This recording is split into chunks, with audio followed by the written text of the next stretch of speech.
नमस्कार। आप सभी का स्वागत है मेरे YouTube channel super trading Parveen में। रोजाना की तरह मैं आप सबके सामने आ गया हूं फिर से एक बेहतरीन और बढ़िया शेयर लेकर। चलिए आप सबको उसके बारे में बताऊंगा। उससे पहले आप मेरे चैनल को सब्सक्राइब और मेरे वीडियोस को लाइक करते रहिए, जिससे कि रोजाना आपको ऐसे ही नए नए बेहतरीन और बढ़िया शेयरों के बारे में पता चल सके। तो आज जो मैं कंपनी आप सबके सामने लेकर आया हूं, उस कंपनी का नाम है सुजलॉन एनर्जी लिमिटेड।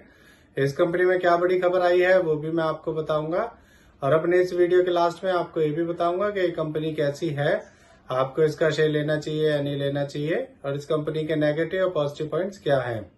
तो उसके लिए आप मेरा वीडियो पूरा देखिएगा, तभी आपको इन सब बातों का पता चलेगा। तो चलिए शुरू करते हैं इस कंपनी के बारे में। इस कंपनी में एक बड़ी खबर आई है। इस कंपनी को 103.95 मेगावाट का एक ऑर्डर मिला है। ये ऑर्डर इसे AMPIN एनर्जी ट्रांजैक्शन से मिला है। इस ऑर्डर में ये कंपनी 33 विंड टर्बाइन सप्लाई करेगी। चलिए आगे बताता हूँ आपको। एक साल पहले इसका शेयर 14 रुपए का था, अब 48 का है। एक साल में इसने 3 गुना कर दिया है। सोचिए अगर आपने इसमें एक साल पहले 1 लाख रुपए लगाए होते तो आपके वो 3 लाख रुपए हो चुके होते। अब मैं आपको इस कंपनी के बारे में बताता हूँ कि कंपनी करती क्या है। ये company renewable energy solutions provide करती है अपने कस्टमर्स को, और ये कंपनी विंड टर्बाइन जनरेटर्स भी बनाती है। ये कंपनी विंड टर्बाइन जनरेटर्स के installation and operation and maintenance का काम भी करती है। ये company rotor blade, tubular towers, generators, control equipments, gears and nacelles बनाती है। ये company wind project planning and execution services भी प्रोवाइड करने का काम करती है। चलिए अब मैं आपको इस कंपनी के पॉजिटिव पॉइंट्स के बारे में बताता हूँ। ये कंपनी लगातार अपना डेब्ट कम करती जा रही है, और ये कंपनी ऑलमोस्ट डेब्ट फ्री कंपनी है। इस कंपनी ने पिछले 5 सालों में 19.7% CAGR की प्रॉफिट ग्रोथ भी दी है। ये सब इसके पॉजिटिव पॉइंट है। अब मैं आपको इस कंपनी के नेगेटिव पॉइंट्स के बारे में बताता हूँ।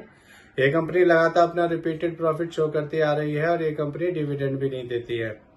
इस कंपनी में प्रमोटर्स की होल्डिंग बहुत कम है, जो कि सिर्फ 13.3% है। इस कंपनी के प्रमोटर्स ने पिछले 3 सालों में 3.88% अपनी होल्डिंग कम की है। ये इसके सारे नेगेटिव पॉइंट्स हैं। अब मैं आपको इस कंपनी के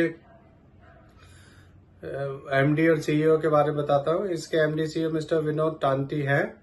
आपको इसका एक और पॉजिटिव पॉइंट बताता हूँ। इसमें FIS ने अपना स्टेक बढ़ाया है। जून 2023 में FIS का स्टेक इसमें 7.80% था, और फिर हर क्वार्टर में बढ़ते हुए अब बढ़कर FIS का स्टेक मार्च 2024 में 19.57% हो गया है। इसका मार्केट कैप 65,228 करोड़, इसका PE रेशियो 91.3, ROE 28.4% और डेब्ट टू इक्विटी 0.04 है। चलिए अब मैं आपको इस कंपनी के शेयर होल्डिंग पैटर्न के बारे में बताता हूँ।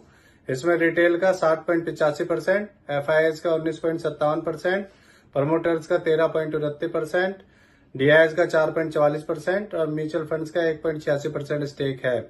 मेरे हिसाब से ये कंपनी ठीक नहीं है, क्योंकि 12 अक्टूबर 2007 में 337 रुपए का इसका शेयर था, और ये इसका ऑल टाइम हाई था, और उसके बाद से लगातार अब गिरता ही जा रहा है, पर अब इसने धीरे धीरे फिर से बढ़ना शुरू किया है। तो इससे जुड़ी हुई ये नई खबर आई थी, इसीलिए आप सबके सामने मैं इस शेयर को लेकर आया हूँ। ये मेरी पर्सनल थ्योरी है, ये कोई शेयर सेल और परचेज करने की सलाह नहीं है, ना ही मैं कोई सेबी से रजिस्टर्ड फाइनेंशियल एडवाइजर हूँ।